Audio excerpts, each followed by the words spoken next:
Agora é a hora do pão do céu. Pastor Marcos. Aleluia. Quem sente a presença dele aqui nesta noite? Diga assim: eu sou o corpo de Cristo. Pode ser mais bonito, diga: eu sou o corpo de Cristo. 1 Coríntios 12, 12 diz: porque assim como o corpo é um e tem muitos membros, e todos os membros, sendo muitos, são um só corpo, assim é Cristo também. Pode sentar-se, adorando ao Senhor Jesus.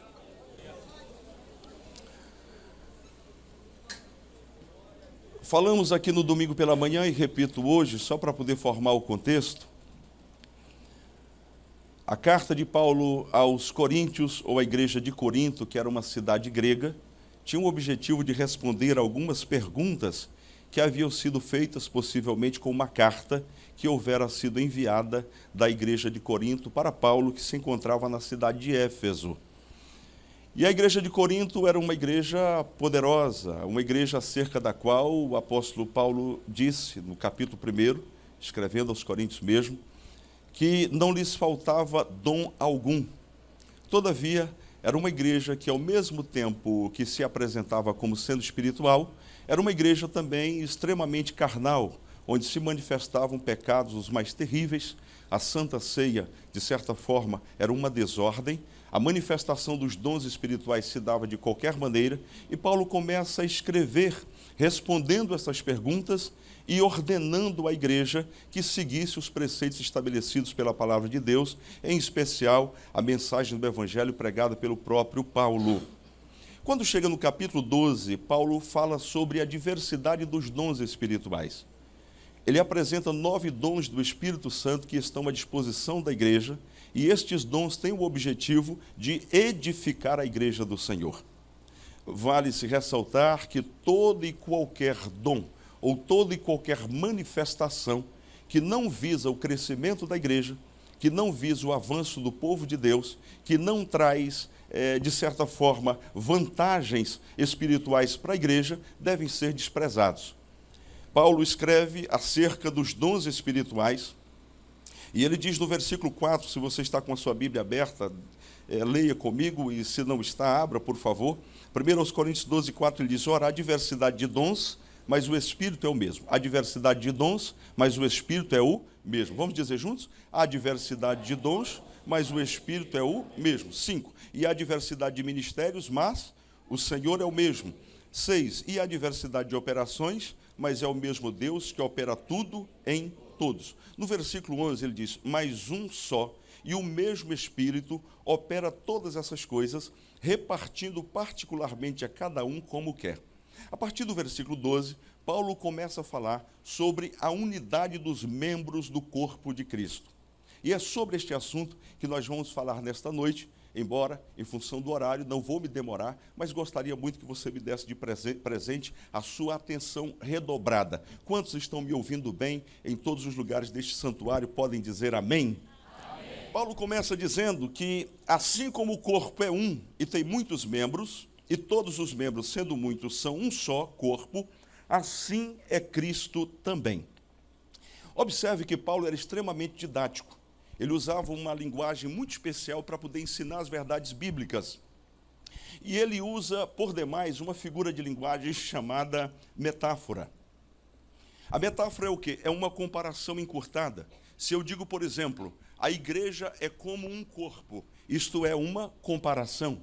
Se eu digo a igreja é um corpo, isto é uma metáfora. Se eu digo a irmã Marta é como uma flor, isto é uma comparação. Se eu digo a irmã Marta, minha esposa, é uma flor, isto é uma metáfora. Ele usa várias metáforas, compara a igreja a uma família. Paulo compara a igreja a um exército, e aí nós tivemos aqui a conferência Macários, que foi calcada em cima desta metáfora, a igreja como um exército de Deus, e aí dali foram extraídas muitas lições, especialmente para nós, líderes da igreja do Senhor. A igreja é um exército, mas a igreja também é um templo. A igreja é comparada a uma noiva, e falamos um pouquinho no domingo pela manhã. Aqui, esta figura que é apresentada da igreja como corpo é a figura predileta do apóstolo Paulo. Preste atenção que Paulo apresenta a igreja como corpo, e ele o faz não apenas aqui, faz escrevendo aos Efésios, faz escrevendo aos Colossenses, e todas as vezes que ele o faz, ele extrai lições espirituais. Às vezes nós falamos, eu pertenço ao corpo de Cristo, mas nós não imaginamos quais os desdobramentos disto, quais as lições que nós podemos extrair a partir daí. Neste capítulo 12, Paulo fala claramente sobre a unidade do corpo. Faça assim com a mão, por favor, diga a unidade do corpo. O corpo de Cristo, diga comigo, o corpo de Cristo, ele é uno. Observe que eu não disse um, ele é uno. Toda igreja local que deseja crescer de verdade, ela precisa ser una. Um mesmo Espírito, um mesmo Senhor, uma mesma manifestação, uma mesma visão, uma mesma direção, um mesmo comportamento. Isto é corpo. E falando de unidade, eu fiz questão de buscar alguns significados para esta palavra. Unidade fala de homogeneidade, uniformidade, conformidade, igualdade, identidade, harmonia, concordância, união, coesão. Olha que palavra forte. E esta palavra é aplicada a nós como corpo de Cristo. Quem é corpo aqui, diga aleluia. Paulo, escrevendo aos Colossenses, no capítulo 1, versículo 18, ele diz que ele, Jesus, é a cabeça do corpo da igreja. Olha que figura maravilhosa. Nós somos o corpo de Cristo. E a partir daí, ele começa a mencionar alguns fatores que mantêm a unidade deste corpo. Sabe por que a igreja é una? É um corpo, pelas mesmas razões que nós somos um corpo. E aí eu estou usando uma linguagem metafórica. Observe bem, se você olhar para o seu corpo, o que é que faz de você um? Do ponto de vista biológico mesmo, o que é que faz de você um? Os membros estão interligados, mas em cada membro corre uma coisa chamada sangue.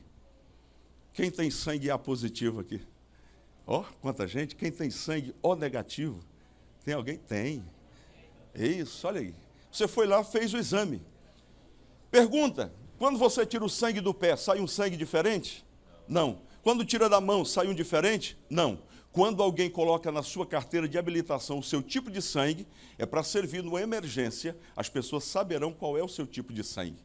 A igreja é una porque ela está completamente tomada e arraigada pelo mesmo sangue. O sangue de Jesus Cristo que nos purifica de todo pecado. Quem está debaixo desse sangue aqui esta noite?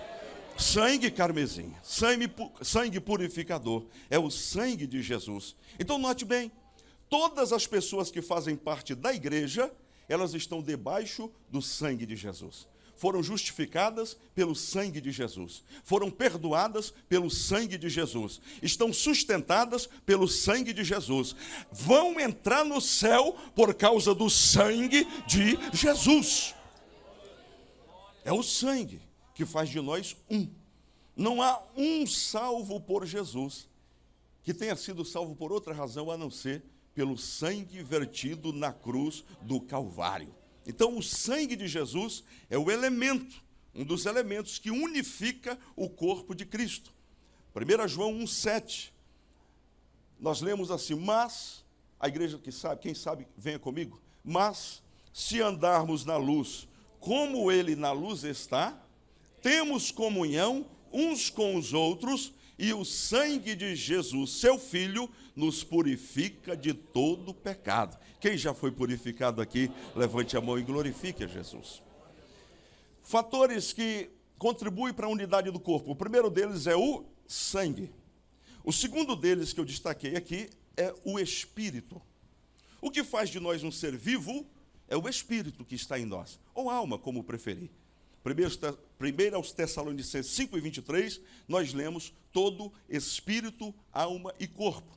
Nós defendemos a tricotomia, ou seja, que o homem tem três partes, espírito, alma e corpo. Entendemos assim, mas há quem entenda que o homem tem apenas duas partes, não vamos discutir por isso. O que é importante notar aqui é que, se uma pessoa está viva e de repente o seu espírito ou alma é retirado, o que acontece?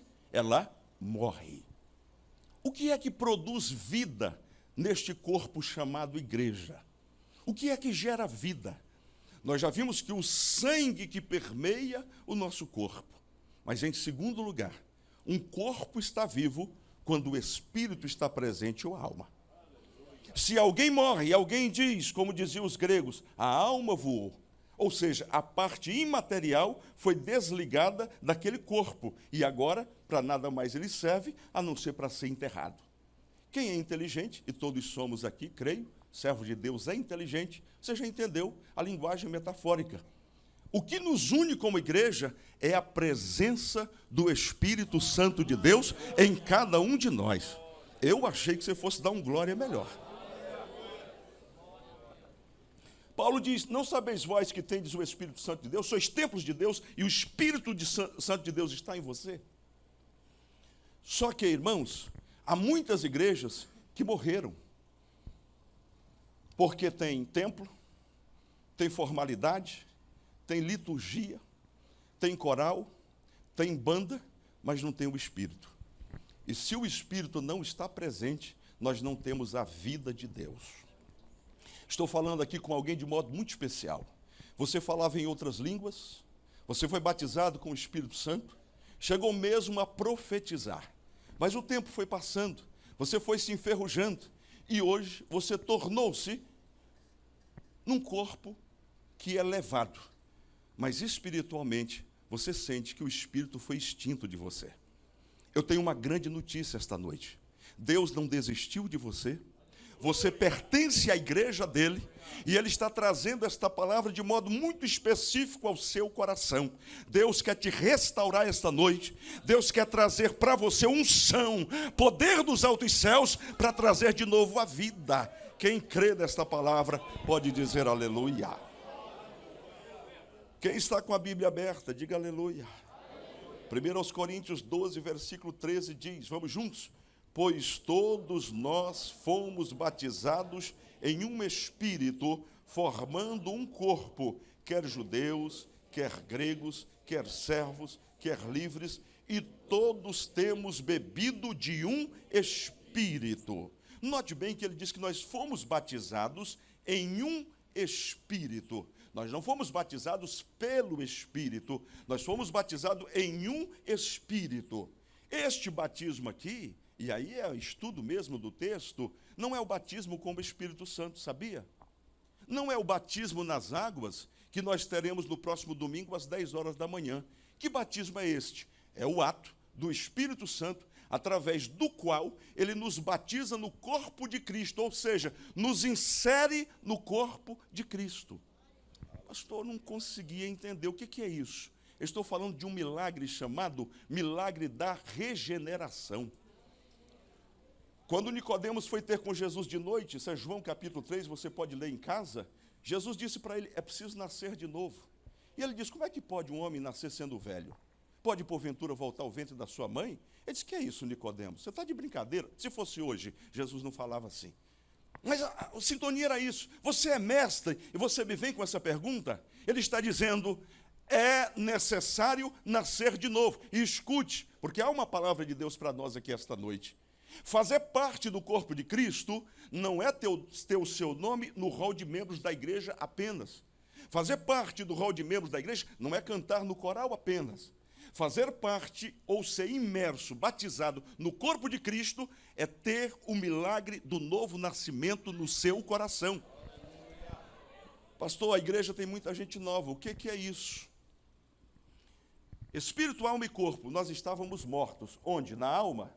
Não. A alma, ela tem mente, vontade e emoção. A alma tem o quê? Mente, vontade e emoção. Você tem a capacidade de sentir, tem a capacidade de tomar decisões e tem as emoções também. Quando você não era crente, você chorava, sim ou não? Foi tão fraco. Quando você não era crente, você chorava, sim ou não? Quando você não era crente, você sorria, se alegrava, sim ou não? Não. Então a sua alma estava viva, ok? Basta isso? Quando você não era crente, você tomava decisões, sim ou não? Sim. Então a sua alma estava viva. Mas quando você não era crente, você sentia o que você sente hoje? Você levantava de madrugada para fazer parte da campanha de oração? Sim ou não? Quando você não era crente e dava o relógio, despertava, você se levantava, dobrava o joelho e dizia: meu Pai Celestial, te dou graças por mais uma noite que passou e te peço um dia abençoado. Você fazia isso, sim ou não? Sabe por que você não fazia? Porque o seu espírito estava morto. Isso é Efésios capítulo 2. Nós estávamos mortos em delitos e pecados. Mas houve um dia em que você ouviu a mensagem do Evangelho, que é o poder de Deus. E no dia em que você ouviu essa palavra, o Espírito Santo colocou como semente dentro do seu coração e ativou o seu espírito. Você começou a chorar e disse: eu não queria chorar, mas chorei e fui à frente. Quando eu vi, já estava levantando a mão e disse: o que está acontecendo comigo? Foi uma ebulição de sentimentos. Você disse: eu nunca andei chorando assim no meio do povo, agora estou chorando. E a partir dali você começou a sentir uma alegria diferente, uma vontade de se aproximar de Deus. O que aconteceu? O milagre do novo nascimento. O homem interior despertou para Deus. E você foi buscando mais ao Senhor, foi se aprofundando mais com Deus, e aí começou a falar do batismo com o Espírito Santo. Já dá uma passadinha no batismo com o Espírito Santo. Tem batismo no domingo. Olha como seria bonito na hora que a pessoa for batizada em águas, ela já sai da água falando em mistérios com Deus. Quem crê nisso? Quem crê nisso? Estou orando por isso. Você diz: o que é o batismo com o Espírito Santo? Antes a sua vontade, os seus desejos dominavam. Mas após o milagre do novo nascimento, o Espírito foi gerado dentro de você e ele começou a dominar as suas ações. A inclinação que você tinha para o pecado, agora você já não tem mais. Ela foi reduzida quase a zero. Alguém lhe chama para o pagode e você diz: não, meu negócio é cantar no coral da igreja. Você não está sabendo? Eu sou crente por Jesus, me respeite, por favor. Alguém diz: olha, vai ter um rodapé aí no final de semana. Não, o meu negócio é na igreja. Você está morando na igreja agora? Você vive para a igreja agora? É porque eu descobri uma coisa linda. O Espírito Santo de Deus veio morar no meu coração. Você começa a crescer. Quanto mais você busca de Deus, mais as vontades carnais vão diminuindo. E você vai crescendo. Olha o Espírito Santo crescendo dentro do teu espírito e avançando.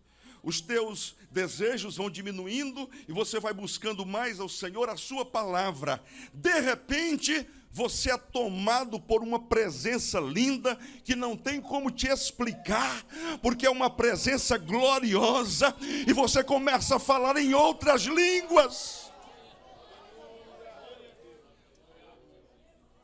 E eu já vi muita gente sendo batizada com o Espírito Santo das maneiras mais inusitadas. E eu sempre digo às pessoas: ser batizado com o Espírito Santo é uma alegria que você não pode traduzir em palavras.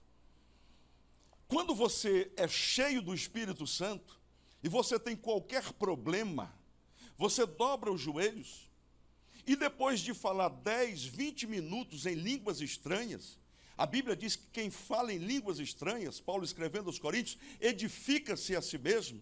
Tem muito crente abrindo mão dessa ferramenta. Eu acho que é meninice. Não é. Comece hoje mesmo a dizer: o que o pastor falou lá é Bíblia, então eu quero o Espírito Santo em mim e quero falar em outras línguas. Você diz: mas eu falo e não entendo. Não precisa. Paulo diz que quem ora em línguas, ora no Espírito. Embora não entendendo, mas ora bem. Então você fala em línguas. E esta é uma ferramenta maravilhosa. Sabe por quê? Você se ajoelha, triste, às vezes abatido, decepcionado. Depois de 10, 20 minutos falando em outras línguas, você se levanta completamente novinho, retificado, para avançar na sua caminhada para o céu. Se você tem o Espírito Santo de Deus, agradeça ao Senhor todos os dias. Diga: obrigado, meu Deus, pela presença do teu Espírito Santo na minha vida. Deixe-me ver os crentes batizados com o Espírito Santo, levantando a mão e dando glória para Jesus. Portanto, ser batizado em um Espírito Repetindo, é o ato do Espírito Santo batizar o crente no corpo. É o milagre do novo nascimento. É fazer de você um com a igreja do Senhor Jesus, e isto é diferente de apenas ter o nome no rol de membros. Olhando para o texto, nós falamos da unidade. Quero lhes falar de uma segunda coisa, e são apenas 3, para você não ficar preocupado com o horário. Nós vamos falar agora da diversidade do corpo. Vamos falar do quê? Diversidade do corpo. Veja o texto sagrado.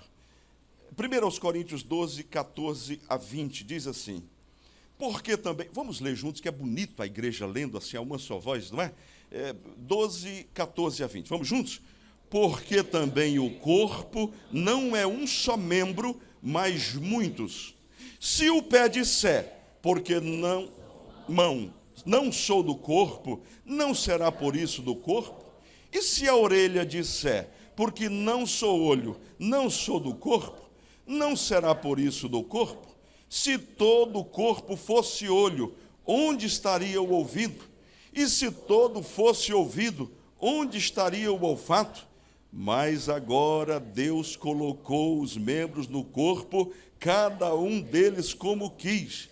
E se todos fossem um só membro, onde estaria o corpo? Agora, pois, há muitos membros, mas um corpo. Vamos dizer uma vez mais o 20? Agora, pois, há muitos membros, mas um corpo. Observe bem, o corpo precisa ter diversidade. Versículo 14 diz, porque também o corpo não é um só membro, mas muitos. Observe que daqui nós podemos extrair muitas lições. Veja que a mão, ela tem uma função. Os olhos têm outra função. A boca tem outra função. O coração tem outra função. Agora, se eu lhe fizesse uma pergunta, se você pudesse abrir mão de um dos seus membros, qual você gostaria de abrir mão, pastor Ricardo? Tem algum? Dedinho do pé só? Da mão para ficar parecido? Não? Não quer, de jeito nenhum. Tem alguém que gostaria? Eu sei que pode haver pessoas aqui que gostariam de reduzir o tamanho, por exemplo, do nariz. Você gostaria que fosse um pouquinho menor, né? Se eu pudesse dar um toque, eu mexeria um pouquinho nas minhas orelhas, que são um pouco abertas, assim, não é? E se eu pudesse, perderia um pouco de peso. Você pode se queixar dos membros, mas se alguém disser, vamos tirar, diga assim comigo, eu sou corpo, mas sou um membro. Significa dizer que eu não posso fazer tudo sozinho. Já imaginou você sair pela rua e de repente você encontra uma mão andando sozinha? Só filme de terror. Ó. Se de repente você encontra um olho, pastor Eliseu, aquela bitelona de olho, aquele olho bonito, verde, rolando pela rua. Eita, lá vem um olho, sai da frente, 80 quilos de olho. Isso é para a gente descontrair, mas eu estou passando uma mensagem para você. Eu não sou o único no corpo. Você tem a sua função. E você é muito importante para Deus. Neste momento aqui, há irmãos que estão no estacionamento. E quem não tem visão de corpo, diz, tu vai ficar fazendo o quê no estacionamento? Vai para uma congregação que o pastor te coloca no púlpito e logo, logo tu é pastor. Não tem visão de corpo. Sabe o que a Bíblia diz? Tudo que te vier a mão para fazer, faze-o conforme as tuas forças.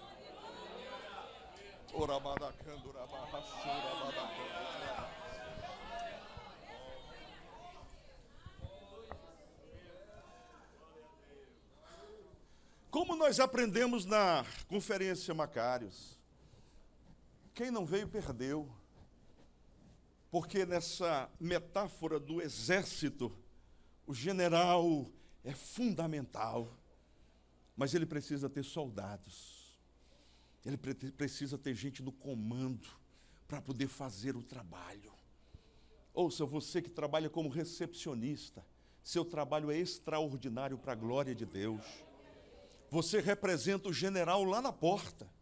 Quando você cumprimenta alguém e sorri, você está representando o general. Você está fazendo uma grande obra para Deus. E olha só, minha gente, nós precisamos uns dos outros. Nós vivemos num mundo em que as pessoas estão cada vez mais voltando-se para si mesmas. Depois que entrou o Face, o WhatsApp, é muito comum você estar numa mesa de restaurante e você olha para o lado e aí, de repente, as pessoas estão ali, mas cada um está com o seu celular. Eu estava caminhando próximo de casa, não foi agora, tem um tempo já, e aí, de repente, eu fui me aproximando e vi na praça, nunca vou me esquecer daquela cena. Eu vi, pastor, um casal de idosos, um do lado do outro. E eu comecei a elocubrar, a imaginar coisas de que casal lindo. Viveram a vida toda, criaram os filhos e agora estão na praça, no mesmo banco, na mesma praça, namorando. Olha que lindo, né? E fui me aproximando. Quando eu fui me aproximando daquele casal, estava ele no celular e ela no outro, um do lado do outro.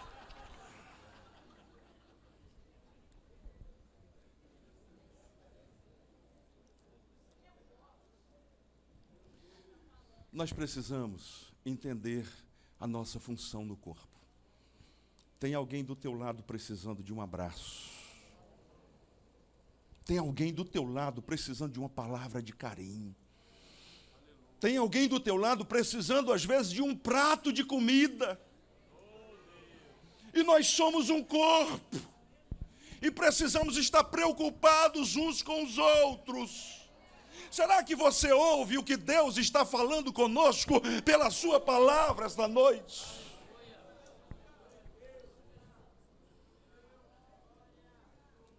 A gente vive muito uma época de sentir, pastor. Eu não estou sentindo de ajudar. Eu não estou sentindo de fazer. Eu não preciso sentir. Eu preciso saber o que a Bíblia manda eu fazer. E eu faço o que a Bíblia manda. A Bíblia diz, fazei o bem a todos, principalmente aos domésticos da fé. Significa dizer que eu preciso identificar, porque há pessoas que têm muita vergonha de pedir. E às vezes você está ligado no Espírito, o Espírito Santo está no seu coração. E você diz, irmão, não sei se é impressão minha, mas você está precisando de alguma coisa? É tudo que essa pessoa queria ouvir. Mas às vezes você até foge, porque não quer ajudar. Deus está nos restaurando esta noite e trazendo a noção de corpo. Alguém precisa da sua ajuda. Nós precisamos uns dos outros. Eu trouxe essa maçã aqui hoje. Quem já viu a maçã, diga amém. Amém. Tem alguém que é apaixonado por maçã aqui? Então, venha uma pessoa, um adolescente. Vocês levantam a mão e aí depois ficam com vergonha. Tem um jovem para vir aqui? Pode, vem. Eita, é aniversariante? Não, é a irmã, né? Sobrinha. Você gosta muito de maçã? Gosta. Quem arrumou essa maçã para mim foi o Marivaldo. Fica do lado aqui, só para se ilustrar. Você gosta muito de maçã? Gosta. Essa maçã está bonita para você? Está meio murchinha, né? Mas dá para comer? Dá para comer. Culpa do Marivaldo. Então, essa maçã está ali. Você viu esta maçã como? Com uma visão. Uma visão, com os olhos. Diga com os olhos. Com os olhos. Com os olhos. E quando você olhou para a maçã, você disse, é uma fruta que eu gosto. Não é? O teu intelecto disse, eu gosto da maçã. Você quer comer essa maçã? Você quer? Quero. Ela falou que quer comer a maçã. Então, come. Sim, pega e come. Não. Você tem que pegar sem usar as mãos. Tem como? Não. Para você pegar, você precisa usar o quê? As mãos. Então, pega a maçã. Pega, pode pegar. Agora eu deixo. Tá. Segurou. Vira para a igreja agora. Para você ingerir a maçã, você tem que fazer o quê? Levar a boca. E para mastigar a maçã, você usa o quê? Os dentes. Os dentes. E se não tivesse dente, daria para fazer? É difícil.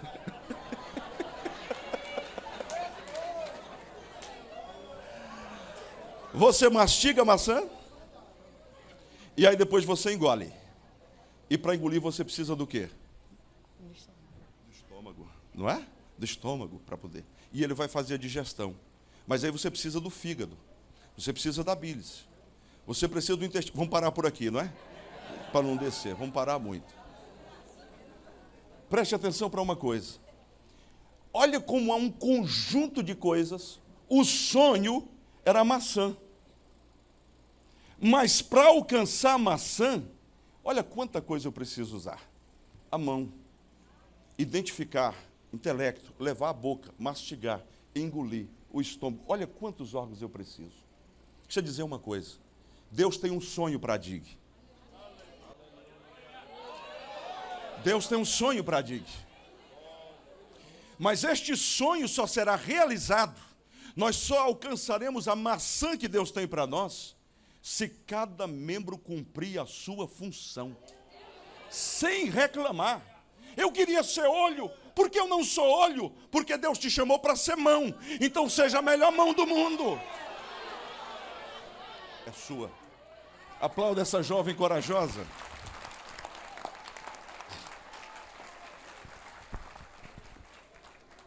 A partir de hoje, eu vou terminar em 5 minutos. A partir de hoje, se você não sabe qual a sua função dentro da igreja, você é membro, você faz parte do corpo. Deus está te comissionando esta noite para fazer algo para a glória dele. Por menor que seja, mas você vai fazer em nome de Jesus. E eu encerro falando sobre a mutualidade do corpo. Minha gente, a mutualidade quer dizer a reciprocidade, a troca. Eu preciso de você, você precisa de mim. Dentro deste princípio da mutualidade, tem alguns perigos. 15 e 16, leia comigo para a gente terminar. Se o pé disser, porque não sou mão, não sou do corpo, não será por isso do corpo? E se a orelha disser, porque não sou olho, não sou do corpo, não será por isso do corpo? Falo-lhes sobre o perigo do complexo de inferioridade. Tem muita gente parada dentro da igreja. E sabe por que está parada? Porque esta pessoa está parada. Porque foi tomada por um sentimento.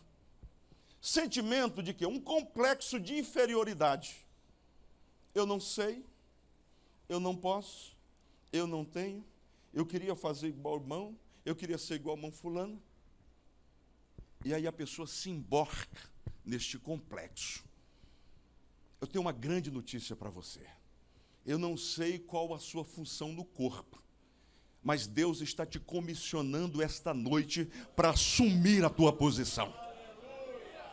Para de olhar para as pessoas que estão à tua volta, dizendo que você não é, que você não pode, porque você pode em Deus. Eu queria que você fechasse os ouvidos esta noite, às vozes que vêm às vezes dentro da igreja, para dizer que você não é, que você não pode, que você não vai. Não, você não é um Zé Ninguém, uma Maria Nada, você é um servo de Deus, é membro do corpo de Cristo. Tem um outro problema, 21 a 24. E o olho não pode dizer à mão, não tenho necessidade de ti, nem ainda a cabeça aos pés, não tenho necessidade de vós. Antes, os membros do corpo que parecem ser os mais fracos são necessários. E os que reputamos serem menos honrosos no corpo, a esses honramos muito mais. E aos que em nós são menos decorosos, damos muito mais honra. O primeiro complexo que falei foi de inferioridade. Esse aqui, sabe qual é? É o de superioridade. E eu preciso bater nessa tecla. Ninguém vai a lugar nenhum sozinho. Olha, cuidado, você que tem ligação direta com o céu. Ei, cuidado você que diz assim, é Deus na minha vida e acabou, não tem para ninguém, eu não preciso de ninguém, eu não preciso de igreja, eu tenho minha comunhão com o Pai. Sabe tudo, mas não sabe Bíblia. Lê a Bíblia, estuda a Bíblia. Deus está no governo de tudo, está, mas Ele levanta homens e mulheres para nos orientar, para nos mostrar o caminho.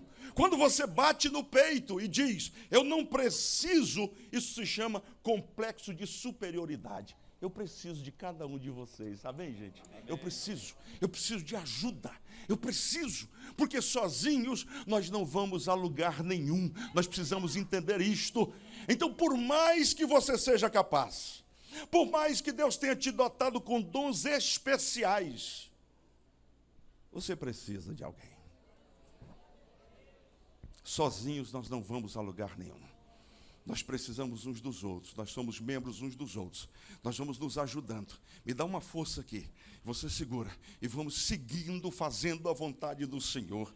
Esse complexo de superioridade, eu fico observando assim algumas pessoas, e eu li uma ilustração que eu achei interessante. Tinha um pastor assim, de mais idade, igual o pastor Eliseu, e um pastor mais novo. Vou usar meu amigo Luciano aqui, pastor Luciano. Aí o pastor mais novo chegou para o pastor mais idoso, falou, pastor, ore por mim para Deus me dar mais humildade. Aí aquele pastor com muita sabedoria disse, mas meu irmão, o que é que você vê em você para poder se orgulhar?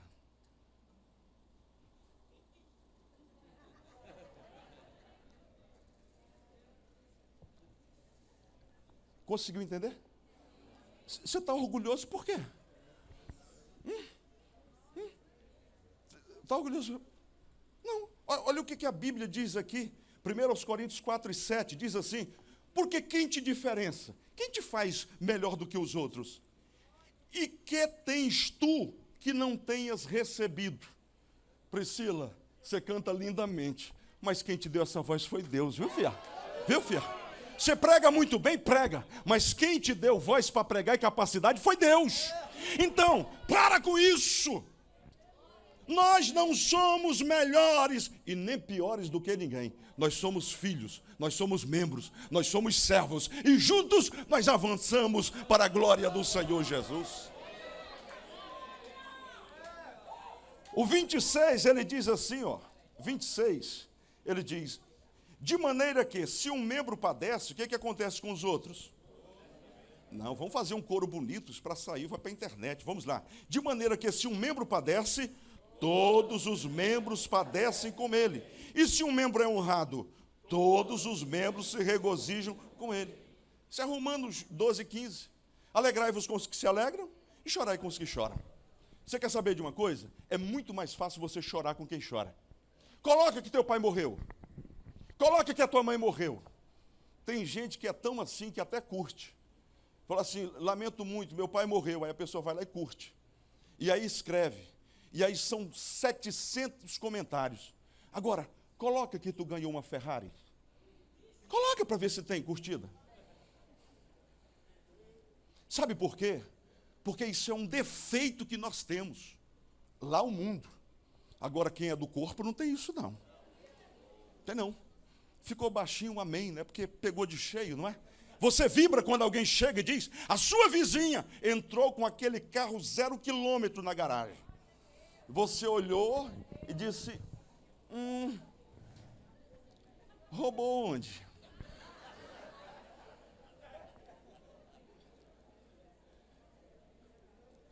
A irmã Deise chegou outro dia para mim na oração e disse assim, pastor, só fica brincando com aquele negócio de Deus, vai te dar um caminhão de bênção. Não é que chegou um caminhão de bênção na minha porta? Alguém se mudou e aí pegou todos os móveis, tudo, botou dentro do caminhão e foi lá entregar para ela um caminhão de bênçãos. E eu me alegrei muito, vibrei muito. Porque eu digo, às vezes você fala uma palavra aqui do púlpito, e aí você diz, pode ser brincadeira, não. Deus tem um caminhão de bênçãos para você, desde que você esteja preparado para receber. Deus tem, mas eu preciso estar preparado para tomar posse dessas bênçãos. Se alegre com a vitória do irmão. Se alegre, diga assim, não bateu na minha porta ainda, mas chegou na do vizinho, está chegando a minha, fica em pé glorificando ao Senhor Jesus, celebre a Deus nesta hora, exalte a Jesus nesta hora, você faz parte do corpo de Cristo. Você entrou aqui, não é crente ainda, vem participar dessa família, vem. Nós vamos cantar essa canção onde você estiver. Se precisar de ajuda, alguém vai te ajudar. Vem aqui à frente agora. Você que está afastado dos caminhos do Senhor Jesus, você que se desviou, ficou triste por alguma razão, volta para Jesus esta noite. Eu preciso de você. Você precisa da igreja. Nós precisamos uns dos outros. Enquanto cantamos, vem aqui à frente, vem. Nós vamos orar por você agora. Somos corpos e assim bem ajustados, totalmente ligados, unidos, vivendo em amor numa família. Veja se do seu lado tem uma pessoa não evangélica ou afastada. Traga essa pessoa. Verdade, expressando a glória do Senhor numa família. Aplauda bem forte ao Senhor Jesus. Tem uma vida preciosa. Já tem a primeira, vem a segunda, vem a terceira, venha. Eu preciso de ti, querido irmão.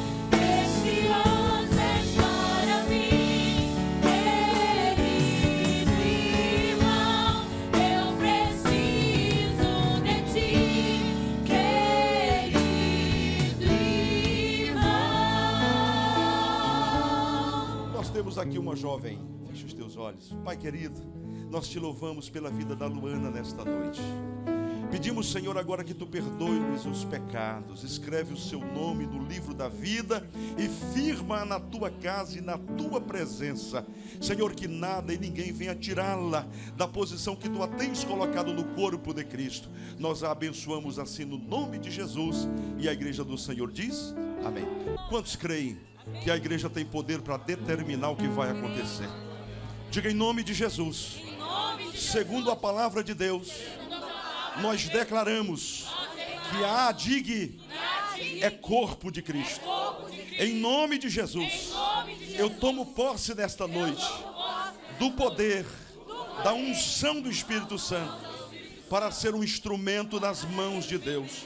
Diga, Senhor Jesus, ajuda-me a cumprir o teu propósito para a minha vida no teu corpo. Diga, Senhor Jesus, ajuda-me a entender que sozinho eu não conseguirei avançar, mas unido ao meu irmão, nós haveremos de vencer para a glória de Jesus. Dê um abraço nessa pessoa em nome de Jesus.